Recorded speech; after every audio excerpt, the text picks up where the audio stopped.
আসসালামু আলাইকুম। ত্রয়োদশ জাতীয় সংসদ নির্বাচনের আজকে আমার এটাই হয়তো শেষ ভিডিও বার্তা বাংলাদেশের মানুষের প্রতি।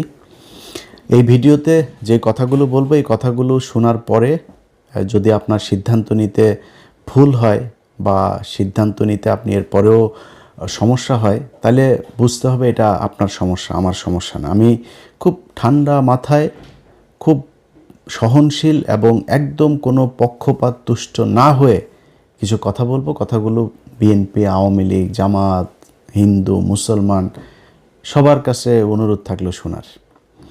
দেখেন, আমাদের দেশের যে রাজনীতি, আজকে আওয়ামী লীগকে দিয়ে শুরু করি। আওয়ামী লীগরে বোঝায় লাভ নাই, তারপরও কিছু মানুষ তো আছে এই আওয়ামী লীগ করে যারা কিনা মানে দেশের জন্য মনে করে যে অনেক মানুষ আছে তারা ইন্ডিয়াকে অপছন্দ করে। জামাত, আওয়ামী লীগের অনেক কিছু আছে যেগুলো তারা পছন্দ করে না। ইভেন এই দেলোয়ার হোসেন সাঈদীর ঘটনায় অনেক ছাত্রলীগের রানিং সভাপতি পদ ছেড়ে দল থেকে চলে গিয়েছে। ইসলামের প্রতি তাদের প্রচণ্ড ভালোবাসা আছে, মুসলমানদের প্রতি ভালোবাসা আছে, তারা ভারতকে ঘৃণা করে। আমাদের সাথে তাদের সমস্যা নাই তো। আমি ভিডিওতে বলছি, আমি টঙ্গী কলেজের ছাত্রলীগের সভাপতি কাজী মঞ্জু, টঙ্গী পৌরসভার ছাত্রলীগের সভাপতি কানন। জিজ্ঞেস করেন, খোঁজ নিয়েন, আমার সবচেয়ে ঘনিষ্ঠ মানুষ ছিল তারা টঙ্গীতে, সবচেয়ে ঘনিষ্ঠ মানুষ। এখনও যদি নাকি আমি জানি না যে এরা কোথায়, কে কোথায় আছে, যদি তাদের দরকার হয়, আমি আমার বাসায় যদি রাখার জন্য, তাদের নিরাপত্তার জন্য যদি দরকার হয়, আমি আমার বাসা ছেড়ে দেব। আমি যেইভাবে থাকছে, মানে সম্পর্কটা এইরকম। কারণ আমি দেশ থেকে যখন এসছি তখন পর্যন্ত এই দেশের রাজনীতিটা এই পর্যায়ে পৌঁছায় নাই। শিবির করলেই কাউকে গলা কেটে মানে ক্রস ফায়ার দিয়ে মেরে ফেলতে হবে, এই অবস্থায় হয় নাই। ভারতের মোদির জন্য আমার দেশের মুসলমানদেরকে গুলি করে মারতে হবে, এই অবস্থা তখনও শুরু হয় নাই। তো যারা 5 তারিখ পর্যন্ত, আগস্টের 5 তারিখ পর্যন্ত, আগের দিন পর্যন্ত যারা আওয়ামী লীগ ছেড়ে আসেন নাই, তাদের প্রতি এই হৃদয়ের সম্পূর্ণ শক্তি দিয়ে ঘৃণা জানায় রাখলাম। বাট যেটা বললাম আর কি, যে আওয়ামী লীগের সাথে তো আমাদেরও সম্পর্ক ছিল, তাদের অনেক মানুষ আছে ভারত বিরোধী, তাদের প্রতি আমাদের কোনো ঘৃণা নাই। কিন্তু ভাই, একটা জিনিস বলি, আজকে এই আদালতের বারান্দায় আপনারা আটক হচ্ছেন, মাঝে মধ্যে দেখি চোরাগুপ্তা মিছিল করছেন, তারপরে মাঝখানে আবার একটু ভাঙচুরও শুরু করেছিলেন। এখনও বিভিন্ন জায়গায় আপনারা নানান শেপে, নানান পরিচয়ে আপনারা রাস্তায় নামতে চান, বিদেশে আপনাদের যারা আছে তাদের কথাবার্তা শুনে। শুধু খুব ছোট্ট একটা বিষয় বলি, এই যে 5 তারিখে শেখ হাসিনা পালিয়েছে না, তার চাইতে আরও 15-20 দিন আগে থেকে এই আলোচনা চলছিল তাকে চলে যেতে হবে। আমি ভিডিও করেছিলাম 21 বা 22 তারিখে যে শেখ হাসিনা পালিয়েছে। ওই সময় থেকেই কিন্তু আলোচনা হচ্ছিল যে শেখ হাসিনা, ওই সময় বলা হয়েছিল যে আপনাকে এখন আপাতত ইন্ডিয়াতে যান, এরপরে আপনি আবার ফের পরিস্থিতি ঠান্ডা করে আপনি আসবেন। আমরা জানি না শেখ হাসিনা ওই 3 দিন কই ছিল। অনেকে বলে আগরতলাতে ছিল, কেউ বলে কলকাতায় ছিল, কেউ বলে দেশে ছিল। আমি 100% কনফার্ম হইতে পারিনি। তো শেখ হাসিনা দেশে এসেই বলল যে শেখের বেটি পালায় না। এরপরে কিন্তু ঠিকই পলাইলো। আপনি পিছনেরটা বাদ দেন, 5 তারিখে পলানোর এটা তো আমরা সবাই এখন জানছি যে এটা 2 তারিখ 3 তারিখ থেকেই এই আলোচনা, 3 বাহিনীর প্রধান দফায় দফায় আলোচনা চলছে, হাসিনা চলে যাবে। যেদিন চলে গেলেন তারও তো 3 ঘন্টা 5 ঘন্টা আগেও তো আপনার 5 তারিখে গিয়েছে, 3 তারিখে সে এই তাপসের সাথে ফোন রেকর্ড ফাঁস হয়েছে, দেখেছেন না? সেখানে সে বলছে সে চলে যাওয়ার কথা। আপনি আওয়ামী লীগ করেন না? আপনি এখনও আদালতের বারান্দায় গিয়ে জয় বাংলা শরীর গরম করা স্লোগান দেন না? এখনও রাস্তায় নামেন না? আপনার জন্য শেখ হাসিনার খারাপ লাগার কথা না? ইভেন এমপি মন্ত্রী যেই সালমান এফ রহমান এত কিছু করলো, তাদেরকেও বলে নাই। ঠিক নিজের আত্মীয় স্বজন, খুব ঘনিষ্ঠ ব্যবসায়িক পার্টনার এদেরকে নিয়ে সে উড়াল দিয়েছে, চিন্তাও করে নাই ভাই আপনাদের কথা। এটাই রাজনীতি। আপনি যে যত কথা বলেন, আজকে যারা ছাত্রদল, যুবদল, বিএনপি অনেকেই এখন আবার ফের নতুন করে বিশাল দল করেন। আমরা লক্ষ লক্ষ মানুষ দেখছি বিভিন্ন জায়গায় যাচ্ছেন মিছিল টিছিলের নেতাদের দেখার জন্য। ভাই, আপনারা যারা জেল খেটেছেন, আপনার পাশে যে মিছিল করে এখানেই 2-4 জন পেয়ে যাবেন। বিএনপির অসংখ্য মানুষ অনেক কষ্ট সহ্য করেছে। তারা এই জেলখানায় যখন গিয়েছে, তখন জেলখানায় যাওয়ার পরে সারাদিন বিভিন্ন কোর্ট থেকে জেলে যায়, যাওয়ার পরে ওইখানে এই কারা কর্তৃপক্ষের একজন এসে তারপরে বলে যে জামাত শিবিরের কে কে আছেন হাত তোলেন।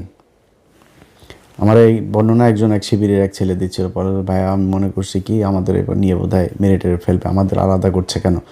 আলাদা করে নিয়ে যায়, 2টা লুঙ্গি দিয়েছে, একটা গামছা, এক জোড়া স্যান্ডেল, তারপরে শুকনা খাবার। এটা জামাতের শিবিরে যারা ধরা পড়েছে তাদের জন্য। আমি অনেক মানুষকে চিনি ভাই, আপনার পরিবার ধ্বংস হয়ে গিয়েছে, ব্যবসা ধ্বংস হয়ে গিয়েছে এই বিএনপির যে নেতার জন্য। আপনি মিছিলে গিয়ে তারপরে আটক হয়েছেন, সেই নেতা আপনার খবরও নেয় নেই। এটাই রাজনীতি। এই যে 21 টেলিভিশনের চেয়ারম্যান 2 বছর জেল খেটেছে, বিএনপি খবরও নেয় নাই। কনক সারোয়ার 9 মাস জেল খেটেছে, কনক সারোয়ারের বোন জেল খেটেছে।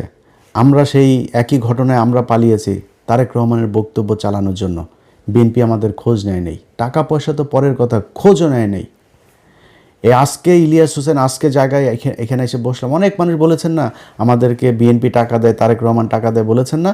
আজকে এই জায়গায় এসে বললাম, চারানা পয়সার কোনো দিন যদি নাকি বলতে পারে যে জামাত ইসলাম বা বিএনপি থেকে আমাদের কোনো দিন দিয়েছে, বলেন ওইটা ফাঁস করতে। ধরেন জামাত, তো এখন তো আমি জামাতের পক্ষে বলতে, জামাত বলবে না মনে করেন, বিএনপিরে বলেন একটা ফাঁস করতে যে আমার একটা টাকা দিয়েছে। আজকে পর্যন্ত কোনো দিন শুনেছেন তারেক রহমানকে নিয়ে কোনো বাজে কথা বলেছে, খালেদা জিয়াকে নিয়ে কোনো বাজে কথা বলেছে, জিয়াউর রহমানকে নিয়ে বাজে কথা? এখন তো তাও একটু সমালোচনা করি খুব ভদ্রভাবে। গেল 5 তারিখের আগ পর্যন্ত 6 বছর বিএনপির তো ক্ষমতা ছিল না, কিছুই ছিল না। বিএনপি জীবনে কোনো দিন আবার ক্ষমতায় আসতে পারবে এটা অনিশ্চিত একটা ভবিষ্যতের মধ্যে ছিল। তখন বলতে পারতাম না? বলেছে নাকি কোনো দিন?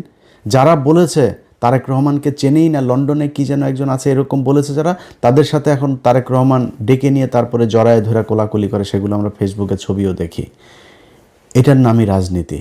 আপনারা কে কী করলো, আপনারা কে আদর্শের কারণে পছন্দ করে, কী কারণে, এটা বাংলাদেশের এই আওয়ামী লীগ বিএনপির ভেতরে নাই।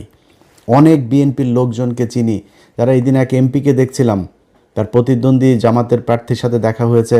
সে বলছে যে ভাই জেলখানায় আপনি আমার ছাড়া কোনো দিন বাসা থেকে খাবার গেলে এই করেন, জেলখানায় অনেক মহব্বত করেছেন আমাকে। এটা হয়েছে, এটাই বাংলাদেশে এই জামাত ইসলাম করেছে। আজকে মানুষের চোখের সামনে 2টা রাস্তা একদম স্পষ্ট হয়ে গিয়েছে। সকালে একটা লাইভ করেছিলাম আপনাদের বাংলাদেশ সময় রাতে। লাইভটা করার পরে সেই ভিডিওটা নানান ধরনের কৌশল করে, ভিডিও চলাকালীন কপি রাইট ম্যানেজারে উঠে নানানভাবে তারা সেটা সরানো হয়েছে। সেই আওয়ামী লীগ যা যা করেছে বিএনপি তাই করছে। জামাত এই আওয়ামী লীগ যেমন সিআরআই করেছিল, তাদের এখন মহাখালী ডিওএইচএসে এক বিরাট বিলাসবহুল এক ভবন তারা ভাড়া নিয়েছে। সেটা নিয়ে সেইখানে হাওয়া ভবনের নতুন যেই ভার্সন, সেই ভার্সন তারা সেই ভবনে শুরু করেছে। এখানে কিছু লন্ডন থেকে যাওয়া কিছু ধান্দাবাজ চান্দাবাজ এগুলো সব একসাথে হয়ে তারা সোশ্যাল মিডিয়াতে প্রতিদিন হাজার হাজার ডলার খরচ করছে তাদের পক্ষে কাজ করানোর জন্য। কাজ হচ্ছে না, আমার ভিডিও সরায় দিছেন। ভাই এইগুলিতে আওয়ামী লীগ করতো, আপনি করেন কেন? আপনারা নিয়ে এত বাজে কথা তো বললেন, যেটা সত্যি সেগুলি বলেছে। আপনার যদি নাকি কাউন্টার কোনো ন্যারেটিভ থাকে আপনি প্রকাশ করেন, আপনি বলেন, আপনার লোকজন দিতে। আপনার তো লোকের অভাব নাই, আপনার বহু আমাদের মতো অধম ইউটিউবার, আমরা তো ভাই ছোটোখাটো মানুষ, আপনাদের বহু বড় বড় মানুষ আছে, তাদের দিয়ে বলান, সমস্যা কোথায়? এগুলো করছে। ঘোষণা দিয়েছে এই বিএনপির তথ্য বিষয়ক আপনার সম্পাদক, ঘোষণা দিয়ে আমার ফেসবুক যাওয়ার পরে ঘোষণা দিয়ে বলেছে সে করেছে এটা, অর্থাৎ বিএনপি করেছে। সেই বিএনপি আমাদেরকে যদি ব্যক্তিগতভাবে আরও অনেক কিছু করতো কোনো সমস্যা ছিল না। গেল 1.5টা বছরে যে আওয়ামী লীগ ইন্ডিয়ার জন্য আমি নিজের পরিবার, আর্থিকভাবে, সামাজিকভাবে, মানসিকভাবে সব দিক থেকে, এই যে আজকে দেখেন না, এই যে মাথার মধ্যে দেখেন না চুলটুল পাতলা হয়ে গিয়েছে, এটা এই আওয়ামী লীগের কারণে। বহুত কষ্ট সহ্য করেছে, তারই চুলটুল 5 বছরের মধ্যে বুড়া হয়ে গেছে একদম। এটা এই আওয়ামী লীগের কারণে, ইন্ডিয়ার কারণে। সেই আওয়ামী লীগ, সেই ইন্ডিয়াকে নিয়ে আপনারা মিটিং করেন, মিছিল করেন, প্রকাশ্যে ঘোষণা দিয়ে আপনারা বলেন তারা আপনাদের ভাই, তাদের মামলা থাকবে না। মির্জা ফখরুল মামলায় তো আপনি করেন নাই, মামলাগুলি তো আপনার এই জুলাইয়ের আপনার বাড়ির কেউ লোক মারা যায় না। আপনি বলেছেন আপনি ছাত্রদের সাথেই আন্দোলনে নাই, এটা আওয়ামী লীগ আপনাকে দিয়ে বলিয়েছে। আপনার ভাই আওয়ামী লীগের সাথে ব্যবসা করেছে, আপনি ব্যবসা করেছেন, আপনি ভাতা নিয়েছেন, আপনার মেয়েকে অস্ট্রেলিয়াতে রেখেছেন, ঘর জামাইটাকে অস্ট্রেলিয়া রেখেছেন, সেখানে প্রতি মাসে মাসে ডলার পাঠাইতেন। আপনার তো সমস্যা নেই, আপনি কে যে এটা বলার? একটা মামলাও রাখবো না। আওয়ামী লীগকে আপনারা একদম মাঠে নামিয়ে এনেছেন, এবার জনগণের সাথে মারামারি করবেন।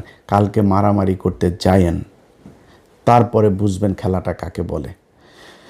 তো এই যে আওয়ামী লীগের যে লোকগুলো এখন আপনারা করছেন, দাপাদাপি করছেন, আপনার যেই আপার জন্য করেছেন এখনও করছেন, অনেকে আদালতের বারান্দায় দাঁড়ায় জয় বাংলা স্লোগান দিচ্ছেন, আপনার আপা কিন্তু আপনাদেরকে নিয়ে যায় নেই। এই যে আজকে বিএনপির পিছনে যারা যারা ঘুরেন, এদের একজনের বলেন যে মির্জা ফখরুলের আসনে সামনের বছর আমি ইলেকশন করতে চাই। মির্জা ফখরুলের এটা শেষ ইলেকশন। মির্জা ফখরুলের ভাই আছে একটা বিশাল চাঁদাবাজ, ফয়সাল, বললেন তো আপনি এখন যে ভাই সামনের বার কিন্তু আমি মনোনয়ন নিব, ফয়সাল আপনারে বাসায় কিনা দেখেন তো। 2 দিন পরে দেখবেন গাড়ির অ্যাক্সিডেন্ট করে মারা গেছেন। এটার নামই রাজনীতি। আজকে ডক্টর শফিকুর রহমানকে প্রশ্ন করা হয়, আল জাজিরার ইন্টারভিউটা খালি দেখলাম, খালি ঘুরায় পেঁচায় আপনার ইন্ডিয়ান মালটা ওনারা প্রশ্ন করছে, মেয়ে আপনার কোনো নারী জামাত ইসলামের প্রধান হইতে পারবে কিনা। ভাই, নারী জামাত ইসলামের প্রধান হইতে পারবে না, উপরে যিনি আসছেন তার চাইতে বড় হেকিম আমি না। উনি আমারে বলছেন যেটা, এটার বাইরে আমরা যাইতে পারবো না। আমি নারীকে অসম্মান করি কিনা সেটা হচ্ছে প্রশ্ন। কিন্তু অ্যাপার্ট ফ্রম দিস আমি আরেকভাবে বলি আপনারা, মনে করেন আপনি খুব গণতান্ত্রিক মানুষ, আপনি একজন নারীকে দেখতে চান, নারী আর পুরুষ বাদ দেন, আপনারা যদি আমি বলি পৃথিবী উল্টায় যাবে, জিয়া পরিবারের বাইরে কেউ আপনার দলের প্রধান হবে, আপনি হইতে দিবেন? জামাত ইসলামে হইতে পারে, প্রত্যন্ত সেই নীলফামারীর গ্রামের একটা মানুষ এসেও এখানে হয়ে যাইতে পারে। এখানে কোনো পরিবার থেকে ডক্টর শফিকুর রহমান রাজনীতি থেকে অবসর নিলে তার ছেলে হবে, হইতে পারবে না। ওই যোগ্যতাতেই আসতে হবে। এটার নামই রাজনীতি, এটার নামই গণতন্ত্র। আপনি যে গণতন্ত্রের কথা বলে একজন নারী কী করে, আরে ভাই, নারী আমেরিকার 400-500 বছরের ইতিহাসে আপনি দেখেন না যে নারী প্রধানমন্ত্রী আছে কি না? তারা বানায় নাই কেন? অনেক দেশ বানায় না। পৃথিবীর কয়টা দেশে নারী আছে?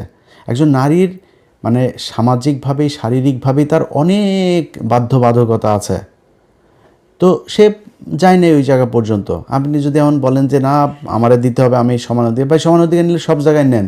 বাসের মধ্যে আবার লেখা থাকে কেন যে সংরক্ষিত আসন? সংসদের ভেতরে লেখা থাকে কেন সংরক্ষিত আসন? কেন আপনি সংরক্ষিত আসন লাগবেন? 300 আসনে আপনি ফাইট করেন, আপনার দলে কই ফাইট করে না কেন? আওয়ামী লীগ আর বিএনপি জামাত ছিল না তো, এত বছর আপনি সংরক্ষিত আসনে নিয়ে মমতাজরে বসান কেন? কেন তারে 300 আসনের মধ্যে দেন, 150 আসনে। আপনার মনোনয়ন পাওয়া কতজন আছে? 2%। কেন 150 সিট দিয়ে দেন মেয়েদেরকে? আপনি তো সমান অধিকার করেন। জামাত ইসলামকে চেপে ধরেছে। সো ভাই, জামাত ইসলাম যোগ্য থাকলে যে কোনো কাউকে দিবে, কিন্তু জিয়া পরিবার আর শেখ পরিবারের বাইরে আপনি আওয়ামী লীগ আর বিএনপির দলীয় প্রধান হইতে পারবেন না। এইটার কোনো গণতন্ত্রতন্ত্র কিচ্ছু নাই, উনিই হবেন। কাউন্সিল আপনি আফগানিস্তানে বসে করেন আর ওয়াশিংটন বসে করেন, কাউন্সিলে এই শেখ হাসিনাই প্রধান হবে আর খালেদা জিয়াই প্রধান হইতো, এখন তারেক রহমানই প্রধান হবে। এর বাইরে ফখরুলও হবে না, সালাউদ্দিনও হবে না। এটার নাম গণতন্ত্র। এইভাবে এই দেশ চলেছে, মানুষ এইভাবে চলতে চায় না। আপনি আমার ভিডিও বন্ধ করে দিয়া তারপরে মানুষকে যেটা বুঝাইতে চাচ্ছেন সেটা যে মানুষ বুঝে নাই, বুঝবে না, এটা লঞ্চঘাট, রেল লাইন, বাস স্ট্যান্ড যেখানে যেখানে আছে ওইখানে যায় খোঁজ নেন। মানুষ যে যাচ্ছে, মানুষের চোখের দিকে তাকে। আজকে একটু আগে এক এমপি ক্যান্ডিডেটের সাথে কথা হচ্ছিল ঢাকার, তো ওনার কথাবার্তা শুনে, উনি আবার খুব বড় একজনের করছেন, হেভিওয়েট জামাতের এক প্রার্থীর আপনার প্রতিদ্বন্দ্বিতা করছেন, তো শুকাই গেছে একদম কথা। যেমনি আমার সাথে কথা বলে ওইভাবে কথা বলে না। আজকে খুব মনে হইলো যেন একদম নীরব, মানসিকভাবে ভেঙে পড়েছে এরকম। রাস্তাঘাটে গেলে তো ভাই একজনের সাথে ভোট চাইলেই বোঝা যায় সে কি দাঁড়িপাল্লাই দিবে না ধানের শীষে দিবে, কারে দিবে বোঝে না। এটা ওনারা রাস্তাঘাটে দেখে না। এই যে বাসে ওঠা, ট্রেনে ওঠার লোকগুলির কি এইখানে কি এমপি সাহেব করেছে, লোক দিয়েছে যে তোমরা যাও মিছিল করতে করতে? পুরো ট্রেনের ছাদের সবাই দাঁড়িপাল্লার মিছিল করে, পুরো লঞ্চের ছাদের সবাই দাঁড়িপাল্লার মিছিল করে। আপনার লোক নাই? কই আপনার লোক নাই, তাই আপনার কেউ মিছিল করারও লোক নাই। এটাই হচ্ছে রাজনীতি। এই মানুষ এটা বুঝতে শিখেছে যে এই দেশে এই রাজনৈতিক দলগুলো 54 বছর শুধু আমাদেরকে চুষে খেয়েছে, এদেরকে দিয়ে আমার এই দেশের কোনো উন্নতি হবে না। যারা এখনও বুঝতে পারে নাই তাদেরকে একটু কথা বলি, ভাই আপনাদের এই যে আজকে যেই অবস্থায় এসে আমি সরাসরি দাঁড়িপাল্লার পক্ষে ভোট চাচ্ছি, এটার জন্য অনেক নিজের সাথে নিজে অনেক দিন ধরে যুদ্ধ করছে যে কি করা উচিত। ব্যক্তিগতভাবে হ্যাঁ, যদি বিএনপির পক্ষে করতাম তাইলে হয়তো বিএনপি যদি ক্ষমতায় আসতো তাহলে একটু মোটামুটি থাকতে পারতাম, কিন্তু দিনের পর দিন তাদের যে আচার আচরণ কথাবার্তা, শেখ মুজিবের প্রতি প্রীতি, সেই 5 তারিখের পর থেকে তারা এগুলো করছে। এই যে কাজগুলো যে হচ্ছে, এগুলো আমাদেরকে ধাক্কাইতে ধাক্কাইতে বিএনপির বাইরে নিয়ে এসেছে। আমরা তো বিএনপির বাইরে যাইতে চাইনি ভাই। তারেক রহমানের প্রতি এখনও যথেষ্ট সম্মান আছে, শ্রদ্ধা আছে, তারা নিয়ে কোনো বাজে কথা বলি নাই, বলবো না, বলতে চাইও না। কিন্তু এই দলের প্রধান হিসাবে ওনার তো এগুলোর দায় নিতে হবে। যা হয়েছে এখনও পর্যন্ত, যা হচ্ছে, কালকেও আপনি হুমকি দিচ্ছে বাড়ি ঘর দুয়ার সব পোড়ায় দিবে, এই করবে, এগুলো তো ভাই আওয়ামী লীগের বক্তব্য। আপনি কেন সেগুলো বলেন? যাই হোক, তারা তাদেরটা বলবে। আপনারা বাংলাদেশে মানুষ যারা আছেন তাদেরকে বলি, ভাই আমি জামাত ইসলামের কেউ না। জামাত ইসলাম আমি কোনো কথা বললে শুনবে কি না এটাও আমি জানি না। জামাত ইসলামের আমি কোনো বড় পদও চাই না, কোনো সুবিধাও চাই না। জামাত ইসলামের কথা যতটুকু বলি, আমার নিজের যেহেতু কোনো দল নাই, আমি বাংলাদেশে 2টা দলের মধ্যে কম্পেয়ার করেছি যে কাদের হাতেই বাংলাদেশটা নিরাপদ থাকবে। আমার মনে হয়েছে যে জামাত ইসলামের কাছে এটা নিরাপদ থাকবে।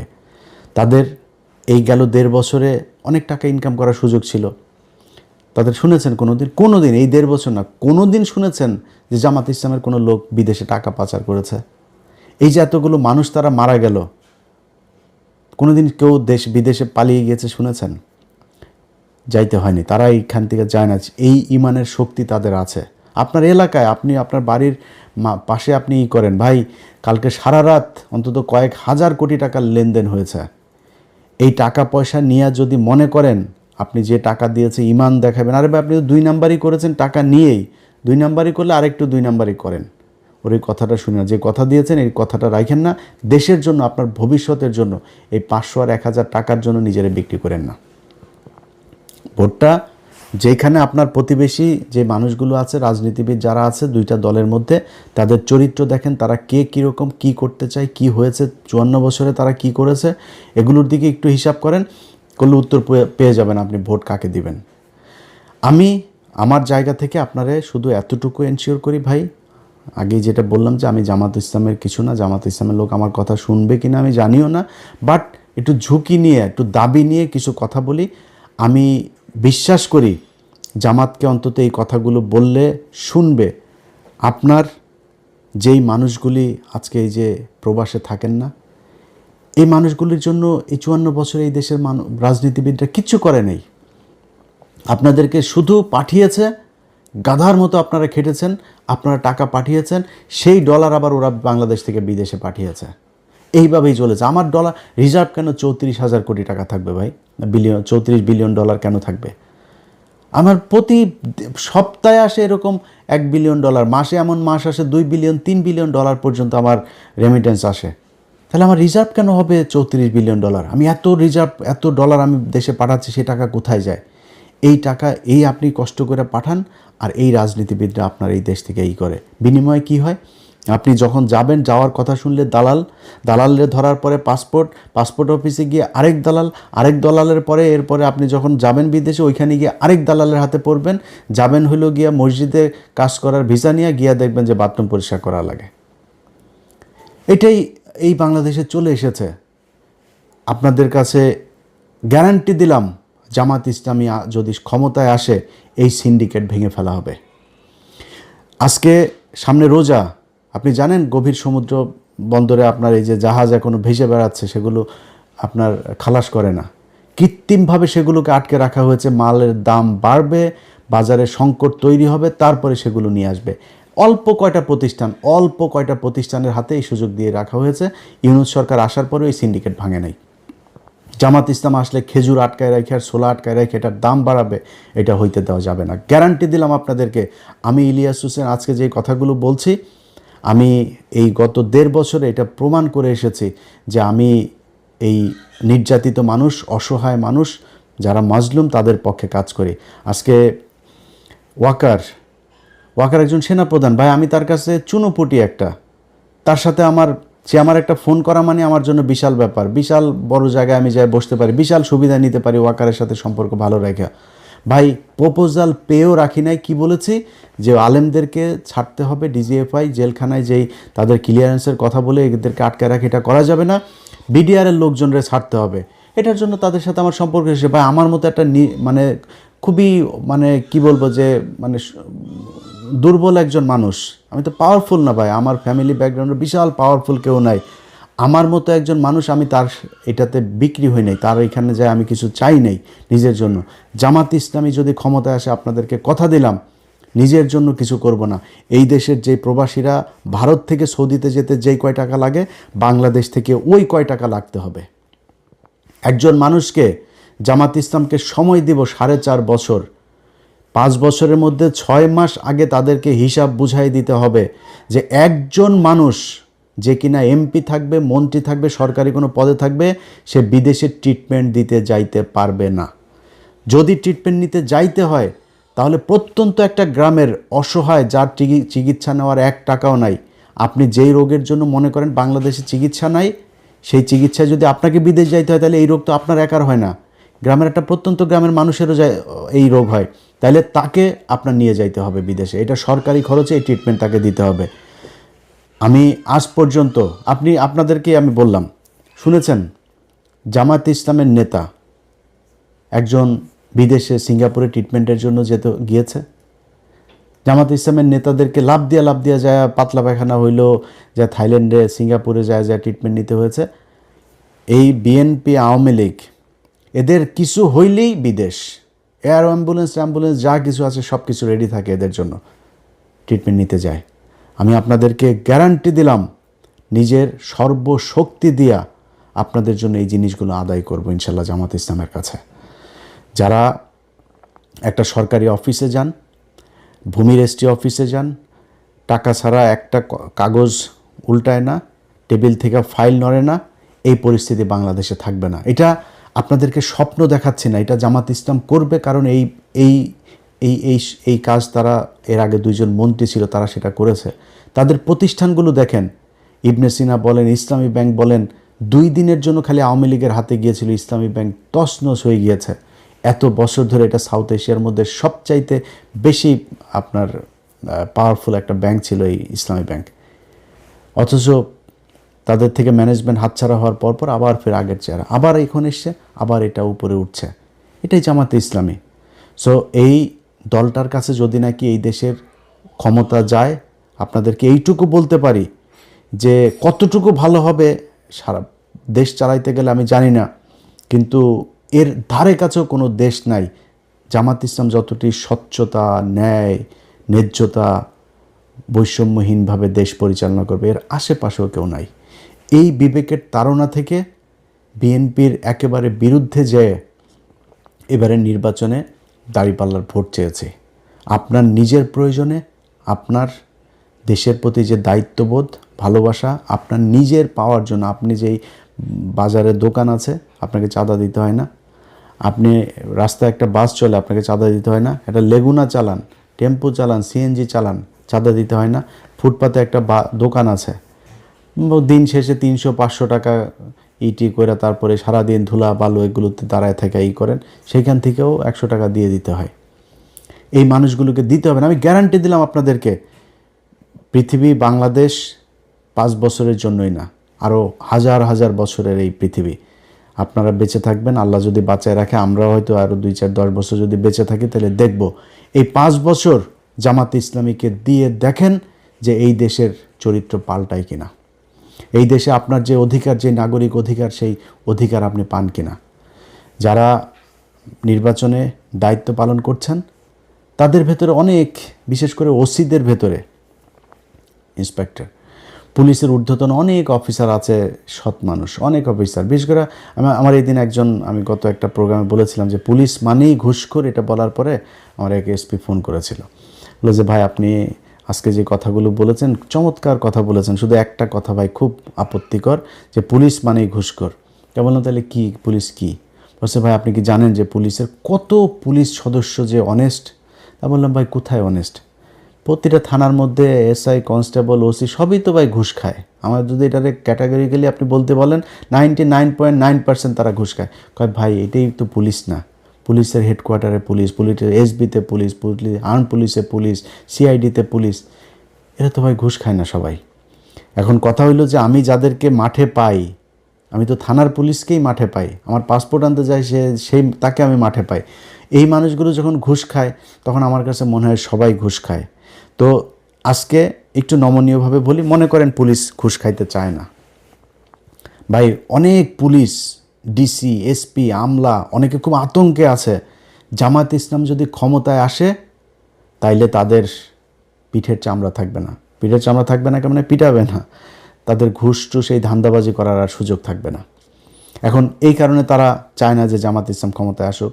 ভাই একটা জিনিস বলি যে এই গেল 15 বছরে এই দেশে বহু ব্যবসায়ী, আমলা, রাজনীতিবিদ হাজার হাজার কোটি টাকার মালিক হয়েছে। আজকে কোথায় তারা? সালমান এফ রহমানের মতো লোক, এস আলমের মতো লোক কোথায় তারা? জেলখানার মধ্যে ঢুকে আছে সালমান এফ রহমান, আনিসুল হক, বিশাল প্রতাপশালী আইনমন্ত্রী, এরা সব এখন কোন অবস্থায় আছে? আপনারা টাকা দিয়ে বাঁচাইতে পারবে না। তার চাইতে যদি সততার সাথে, বাংলাদেশের প্রেক্ষাপটে আপনাদের বেতন তো কম না ভাই, একটা এসপির বেতনও কম না, ডিসির বেতনও কম না, একটু সৎ হয়ে দেখেন না। অন্তত আপনার ভবিষ্যৎ প্রজন্মটা একটা ভালো সুন্দর একটা পৃথিবী, সুন্দর একটা বাংলাদেশ পাবে। একটু করে যান। এদের ভেতরে বিশেষ করে কিছু ওসি আছে, ওসিরা ব্যাপকভাবে তানারা চেষ্টা চালায় যাচ্ছেন যে নানানভাবে করতে। ভাই কালকের নির্বাচনটার সাথে 18 সালের নির্বাচনের অনেক মিল আছে, কিন্তু 18 সালের পরিস্থিতি আর এই পরিস্থিতিটা একটা। আপনারা বানাইতে চাচ্ছেন 18 সালের নির্বাচন, এটারে ঘোষণা দিয়েছেন। আওয়ামী লীগ যেমন ওই সময় ঘোষণা দিয়েছিল ভোট কেন্দ্রে গেলে করে ফেলা হবে, ভোটের পরে করা হবে, ওদের আমার সামনে দাঁড়িপাল্লা এই নৌকায় ভোট মারতে হবে, এগুলো বলে বলে এসে আপনারা ঠিক সেটা করছেন। কিন্তু মাঠটা কি সেই অবস্থায় আছে? ওই সময় এক একজন বিএনপির নেতার বিরুদ্ধে 200, 250, 300 করে মামলা, তার উপরে আবার এলাকায় নির্বাচনে তো পাশ করবেন এটা মোটামুটি 90% কনফার্ম হয়েই নির্বাচনে গিয়েছে। নির্বাচনটা শেষ হলেই পিটানি খাবে, আবার জেলে যাইতে হবে, বেশি বাড়াবাড়িও করতে পারে না। পোলিং এজেন্ট দেওয়ার লোক ছিল না। পরিস্থিতিটা ওই জায়গায় আছে এখন। বাংলাদেশের এইভাবে ভোট দেওয়ার জন্য ঢাকার শহর থেকে যাওয়ার এটাই প্রথম। 15 বছর ভোট দিতে পারে নাই, 17 বছর, এটাই প্রথম। জুলাইয়ের একটা বিশাল রক্তক্ষয়ী সংঘর্ষ, একটা অভ্যুত্থানের মধ্য দিয়ে একজন প্রধানমন্ত্রী, বৈধ হোক আর অবৈধ হোক, সিটিং প্রধানমন্ত্রী দেশ থেকে গোষ্ঠী শুদ্ধ পালিয়েছে, এটাই প্রথম। এই প্রেক্ষাপটে এসে যেই দেশের মানুষ বন্দুকের নলের সামনে দাঁড়ায়া সামনের জনকে গুলি করেছে, পিছনের জন তারা না ছেড়ে নিয়ে আসে, পুলিশ বলতে বাধ্য হয় একটারে গুলি করি অন্য গুলি পালায় না। সেই জাতিটার চোখের সামনে একটা অভ্যুত্থানের রক্ত তাদের শরীরে লেগে আছে। এদেরকে আপনি ভয় দেখায় ভোট কেন্দ্র থেকে বের করে দিবেন? জামাত ইসলামের লোকজনের সাথে সারা বাংলাদেশের মানুষ কেন্দ্রে আপনাদের বিরুদ্ধে দাঁড়াবে যদি কোনো উল্টাপাল্টা যেগুলো বলেছেন এগুলো করার চেষ্টা করেন। আর পুলিশ প্রশাসন চোখের সামনে আপনার করবে। বাংলাদেশের প্রতিটা মানুষের কাছে অনুরোধ থাকবে, বিশেষ করে জামাত ইসলামের যারা ক্যান্ডিডেটরা আছেন তাদের কাছে অনুরোধ থাকবে, আপনারা মাওলানা হালিম বা জামাত ইসলামের কেন্দ্রীয় যেখানে আপনাদের যাদের সাথে কথা বলেন তাদের মাধ্যমে আমার নাম্বার নিয়েন। তারপরে আপনাদের সেন্ট্রাল যে সেল থাকবে সেই সেলে আপনারা যেখানে যখন যেটা ঘটবে সাথে সাথে পাঠিয়ে দিবেন। এই দেশের কোনো গণমাধ্যম যদি আপনাদের এগুলো প্রচার না করে, আমার চ্যানেল আছে, আমার 2টা চ্যানেল, আমার ফেসবুক পেজ আছে 4-5টা, এগুলো সব আপনাদের জন্য উন্মুক্ত। কালকে যেখানে যেটা পাবেন নিজের ফেসবুক থেকে দিয়ে দিবেন। কোনো জায়গায় একজন সাধারণ ভোটার হিসেবে আপনারা হাজার হাজার ভোটার কালকে লাইন ধরে মাঠে থাকবেন। কোথাও কোনো অপ্রীতিকর ঘটনা দেখলে আপনারা সেখানে দাঁড়ায় যাবেন। এই ভোট, এটা আপনার অধিকার, এই অধিকার প্রতিষ্ঠা করার দায়িত্ব আপনার। আপনি যে সুযোগ পেয়েছেন এই সুযোগ বাংলাদেশে বারবার আসবে না। অতএব যারা ভোট রিগিং করার চেষ্টা করবেন, কোনো পক্ষপাতদুষ্ট আচরণ করার চেষ্টা করবেন, বিশেষ কোনো প্রার্থীর পক্ষে কাজ করার চেষ্টা করবেন, সেই প্রশাসনের ভাইদেরকে বলবো, ভাই যদি মনে করেন সারা জীবন ঘুষ খাইয়ে থাকতে চাবেন তাহলে যা মন চায় করেন। আর যদি মনে করেন যে না, আমার সন্তানের পেটে আমি যদি নাকি আমার ট্রিটমেন্টের দরকার হয় আমার সরকার ট্রিটমেন্ট দিবে, আপনি যদি সুন্দর একটা দেশই করেন, আপনি টেনশন করেন কেন যে আমার বড় শেষ বয়সে গিয়ে কি হবে, টাকা পয়সা না রেখে যেতে, এই টেনশন আপনি করেন কেন? সুন্দর একটা দেশ দিয়ে যান। এই যে আমেরিকায়, আমি আমেরিকায় গরিব, মানে আমেরিকার সামাজিক যে অবস্থান সেই অনুযায়ী আমি গরিব ক্যাটাগরির একজন নাগরিক, তো মানে মানুষ আর কি। তো আমি যেহেতু অল্প টাকার ইনকাম করি, অল্প টাকা ট্যাক্স পে করি, তো ট্যাক্স ফাইল করার ওই অনুযায়ী আমি ওই ক্যাটাগরিতে আমার ট্রিটমেন্ট ফ্রি এখানে। এটা বাংলাদেশে সম্ভব, খুবই ইজিলি সম্ভব। আমি আপনাদের বললাম ভাই, যদি জামাত ইসলাম ক্ষমতায় আসে, আমি কয়েকটা জিনিস আমি তাদেরকে খুব করে মানে সর্বোচ্চ চেষ্টা করব আমার এটা করার জন্য। এক নাম্বার হয়েছে, এই প্রবাসে যারা থাকে বা প্রবাসে যাবে, সে ভিআইপিদের মতো যাবে, ভিআইপিদের মতো আসবে, তার সর্বোচ্চ কমফোর্ট দিতে হবে। এই মানুষগুলো 15 বছর 20 বছর ছোট বাচ্চা রেখে যায়, সেই বাচ্চা বিয়ে করার পরে বিদেশ থেকে ফিরে আসতে পারে না। এটা কোনো জীবন হলো নাকি? এই মানুষগুলোর জন্য সর্বোচ্চ কমফোর্ট আপনাকে এনশিওর করতে হবে। যে হসপিটালগুলোতে মানুষ ফ্লোরে শুয়ে থাকে, ভাই আমার দেশের এখন এই মুহূর্তে $34 বিলিয়ন আমার রিজার্ভ। আমার রিজার্ভ দিয়ে যদি আমি বাংলাদেশের মানুষকে বাঁচাইতে পারি না পারি, আমার এই টাকা দিয়ে কী হবে? খুব বেশি না, 5টা হসপিটাল করেন আপনি এখান থেকে $3 বিলিয়ন খালি খরচ করেন। আমার $3 বিলিয়ন পদ্মা সেতু করা হয়েছে না, 32 কোটি টাকা দিয়ে 45 কোটি টাকার উপরে গিয়েছে, প্রায় $4 বিলিয়ন $4.5 বিলিয়ন খরচ হয়েছে। আমি আর $4 বিলিয়ন দরকার নেই, $2 বিলিয়ন খরচ করেন, 5টা হসপিটাল করেন, ভাই এই দেশে কোনো মানুষ চিকিৎসাহীন হয়ে মারা যাবে না। এর মারা যাচ্ছে, প্রতিদিন মারা যাচ্ছে, কেন মারা যাবে? এই মানুষগুলোর জন্য কিছু করতে চাই, প্রবাসীদের জন্য করতে চাই। যেই অফিসগুলোতে ঘুষের জন্য মানুষ কোনো কাজ করতে পারে না, এই ঘুষ সেগুলো বন্ধ করতে হবে ভাই। যেই স্টাইলে এই বাংলাদেশ 54 বছর চলেছে, এখান থেকে বের হয়ে আসতে হবে। এই বের হয়ে আসার জন্য আগামীকালকে আপনাকে দাঁড়িপাল্লায় ভোট দিতে হবে। আপনাকে কথা দিলাম, আমি ইলিয়াস হোসাইন, যদি নাকি এই জামাত ইসলাম যদি আপনাদেরকে যেই স্বপ্ন দেখাচ্ছে, আমি নিজেও যেটা দেখাচ্ছি, এই পথে যদি না চলে, আমি আল্লাহ যদি বাঁচিয়ে রাখেন 2031 সালের নির্বাচনে আমি প্রথম ব্যক্তি হব যিনি কিনা জামাত ইসলামের বিরুদ্ধে নির্বাচনে ক্যাম্পেইন করব। এটা আজকে আপনাদেরকে বলে রাখলাম খুব সুস্পষ্টভাবে। ভাই, বিএনপিতে আমার বহু পছন্দের মানুষ আছে। ইভেন আপনি জানেন যে আমি বিএনপির এরকম অনেক জায়গাতে আছে যেই জায়গার বিরুদ্ধে কোনো ওই জায়গার জামাতের ওই ক্যান্ডিডেট যদি আমার বলেও না যে আমি তার পক্ষে নির্বাচন করার জন্য, তার পক্ষে কিছু একটা পোস্ট করার জন্য, আমি করব না। নাম বলবো না আমি কার, ঢাকাতেও আছে এমনকি, আমি তার পক্ষে করব না। আমার কিন্তু অনেক পছন্দের মানুষ আছে বিএনপিতে। এই যে আলতাফ হোসেন চৌধুরী আমার খুব পছন্দের মানুষ, এই লোকটা কিন্তু আমি তার পক্ষে আমি ভোট চাচ্ছি। ওখানে যারা ভোটার আছেন, আলতাফ ভাইরে ভোট দিয়েন। এরকম অনেকগুলো জায়গা আছে, অন্তত 8-10টা জায়গা আছে আমার খুব খুব কাছের মানুষ বিএনপি নির্বাচন করছে। আপনারা আমার শত্রু না। সব শেষ যেই কথাটা বলে শেষ করতে চাই, বিএনপির ভাইরা হারের জন্য প্রস্তুতি নেন। জিতলে কি করবেন? ভাঙিয়ে ফেলবেন, উল্টায় ফেলবেন, ছিঁড়া ফেলবেন, ওগুলি আপাতত একটু পকেটে রাখেন, রেখে হারের জন্য প্রস্তুতি নেন। আগামীকালকে রাতে যখন 200-250 বের হবে, আপনার ফলাফল বের হবে, এরপরে দেশে যদি কোনো ক্যাওস তৈরি করতে চান, সেখানে তৃতীয় পক্ষ সুযোগ নেবে। সো যেই বিষয়টা আপনাদেরকে বলতে চাই, কোনো ধরনের শয়তানি করা যাবে না। যদি করেন তাহলে কিন্তু আম ছালা সব সমানে যাবে। নির্বাচন করবেন, হারবেন, হারার পরে চুপচাপ থাকবেন, সামনের 5 বছর পরে কি করবেন সেটা করার জন্য প্রস্তুতি নেবেন। আগের মতো আপনারা জেলেও কেউ পাঠাবে না, আগের মতো গুমও করবে না, শিলং সালাউদ্দিনের মতো শিলংয়ে যেয়ে বসে থাকতে হবে না, দেশেই থাকবেন। এই জামাত ইসলাম আপনাকে যথেষ্ট সম্মান করবে, যথেষ্ট সম্মান করা হবে আপনাদেরকে। কোনো এই অ্যাগ্রেসিভ কোনো কিছু, কোনো সিদ্ধান্ত, কোনো ধরনের আচরণ আপনাদের সাথে জামাত ইসলাম ক্ষমতায় গিয়ে করবে না, আমি আপনার গ্যারান্টি দিলাম এটা। সো নির্বাচন সাধারণ মানুষ যাকে সমর্থন দেয়, যার প্রতি তাদের ভোট দেয়, সে বাংলাদেশে নির্বাচিত হবে। তারা দল গঠন করবে, সরকার গঠন করবে, তারা দেশ পরিচালনা করবে, বাকিটা বিরোধী দল হিসাবে থাকবে। আপনারা যে এই মুহূর্তে 2025-26 সালে যে আপনারা নির্বাচন করছেন, এটা করার কথা ছিল, আপনারা ছেড়েই দিয়েছিলেন। 24-এ হয়েছে, আবার 29-এ হবে, আওয়ামী লীগই আসবে। আজকে নির্বাচন করতে পেরেছেন, এইটাই বিশাল ব্যাপার। জেলখানা থেকে বাবর ভাইয়ের বের হওয়ার কথা ছিল না, বের হয়েছেন। বের হয়ে তারপরে আপনি যে নির্বাচন করছেন, এটা মিরাক্কেল, এটা আল্লাহ নিজে আপনাকে দান করেছে। ওই জায়গা থেকে আওয়ামী লীগের মতো দানব নাই, আপনি বিরোধী দল হিসাবেও একটা ক্ষমতা নিয়ে আছেন দেশে, এটাই আপাতত অনেক বড় কিছু। দল গুছান, দলের যে সমস্যা আছে যেগুলো মানুষ পছন্দ করে না সেগুলো বন্ধ করেন, বাদ দেন, দিয়ে নতুন করে তৈরি করেন। ভালো কিছু করলে জামাত ইসলামের যেই সমস্যাগুলো থাকবে এই 5 বছরে, এগুলো বিরুদ্ধে একটা জনমত তৈরি করবেন, করে মানুষকে বুঝাবেন যে আমরা এগুলো কাটায় উঠতে চাই, এই করবে, এবং আপনার কার্যক্রম দেখেই বুঝবে যে আপনার আসলে ভালো কিছু করবেন কিনা।